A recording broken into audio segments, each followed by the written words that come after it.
what is up, Crockxen clan members, Elysian League fans, and others who will stump on this video. I am SoresanCrockxen, and today we're here to talk about week 4. Week 4. So, we have a match against my queen. If everybody remembers last season, it was, I believe, week 9 or 10. I can't remember which one it was exactly.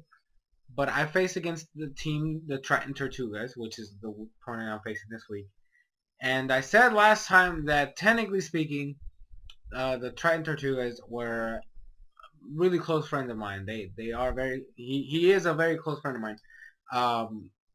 We haven't been able to do much this semester because our schedules are so different. And but we still talk.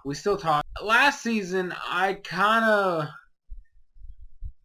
did something bad, and I made him forfeit. I made him forfeit when I basically trapped his Mega Lopunny with my Cophagus and took away his Scrappy ability, meaning he only hit me with Ice Punch, and then I was able to land a Toxic and Infestation, and it was just... yeah. And I felt bad. I really did feel bad. Because I made him quit, essentially. And he hadn't been a rough time. And it hurts me because he's having a rough time again this season. Like, we started off, and the first thing he told me week 1 was, I didn't know legendaries were allowed. Because his first opponent had Kyurem Black. Kyurem Black is a monster, yes. But it's beatable. Especially in draft format, there's definitely things you can use to deal with it. So he felt overwhelmed, and then he lost week 2. I forget who he faced, but he also had another legendary, and he got upset because legendaries are a thing, man. And then he faced who was it? Bloom, who right now is #1 in our conference, the Team Aqua conference. And he had a Zygarde. Now, I personally think that Zygarde is it's kind of mediocre. But obviously, I can't say anything because I haven't faced Bloom. I don't know how he would use this thing. Obviously, he used the Dragon Dance set. Now, but the thing is, like, it's technically one of the more beatable legendaries out there. It's just flat out it is. And he wasn't able to deal with it. Like, he made it a close match, and he probably could have won had he played a little bit safer near the end. He had a chance to win, but he did go down to a 2-0. And the thing he told me again was, I can't deal with all these legendaries. And he complained about Zygarde. I hadn't watched the battle, and he told me about Zygarde, and I'm like, okay, buddy, I'm sorry about that. And then he made 2 drops, and these were 2 big drops. He dropped Bisharp and Umbreon. So he dropped a wall in Umbreon, a very, very good wall, and he dropped a huge threat in Bisharp for Tornadus T and Hydreigon. Now, both of these mons are technically still good, but, like, it's Bisharp, man. Who drops Bisharp? But that's besides the point. Like, I think Bisharp is a good Pokemon. That's just the thing. So I don't have a team picture this time again because they didn't ask for one, and I just have a list of their mons. So they have Tornadus T, Hydreigon, Darmanitan, Gengar, Crawdon, Espeon, Malamar, Crystal, Luxray, Zoroark, and Mega Scizor. Now, as you can probably tell from all the stuff I just said, he has a lot of physical attackers here. Tornadus T is more of a special attacker, but they usually run, like, at least one physical move, a la knockoff or, like, U-turn.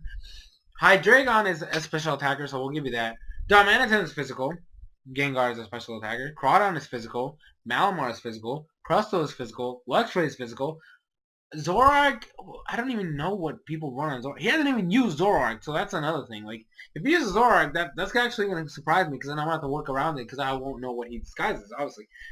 And then Mega Scizor is obviously a physical attacker. Espeon, I love Espeon, by the way. It's my favorite evolution of all times. But I don't know if I didn't use, like, I had it last season. I did. I picked it up, but then I never used it because I never found a purpose for it. Like, I know that, like, you can run dual screens on Espeon. I personally love just a full-on offensive Espeon. Usually either run choice specs or just full-on offense, like 3 moves and then like Morning Sun to heal. But like at the end of the day, I don't think it's the best mon to use, especially in a draft format, because then it's like you gotta think, where am I gonna use it? What, like, because he brought it in every game and hasn't done anything at all. Like, it just comes in and just dies. Like, the good thing about Espeon is that it does have access to Magic Bounce, and that's kind of a reason to bring it. But at the same time, if you're constantly getting just killed, then it doesn't help. And honestly, besides Mega Scizor, that's honestly the only thing he has to get rid of hazards, which doesn't help when he has a Darmanitan on the team. Darmanitan, obviously, coming into Stealth Rocks is not fun, but that's besides the point. I do have some things to deal with him, though. And I honestly feel bad, because I am going to go into... I know he's my friend, and I love him to death, but I need to win this week. I'm technically still undefeated. I'm a 3-0 with a plus 11 differential. I'm good right now, but I need to win this week. And here's why. He has a lot of threats. I'm going to team build the fuck out of this team. I'm going to go in and just basically make a core that will be able to handle anything he brings, right? That is my plan right now. I'm going to bring a core that will be able to handle this team. I need to win this match with at least a semi-decent differential. Like, let's say like a 3-0. Like, at minimum, a 3-0 victory. Because right now, I am number 2 in our conference. I am number 2 in the conference, 3rd in the power rankings. Right? Because I'm a 3-0, and I've done relatively well. Right? That is where I stand. The person above me in the conference is 1 point above me. A +1 differential.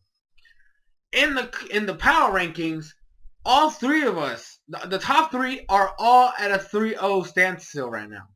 We're all 3-0. And we're all in very, very precarious situations.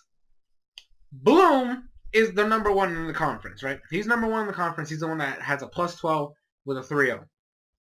He's facing Joey, who last season was the champion. He was undefeated the whole time, and yada, yada, yada. Joey's a good battler. I never take that away from him, even though he likes to bring sass at me, and I'm like, bruh, calm down. I honestly think that this match is going to be close as hell. It's going to be close. It is going to be either a 1-0 victory for whatever team, or Joey's going to win. And if Joey wins, Bloom goes down to a 3-1.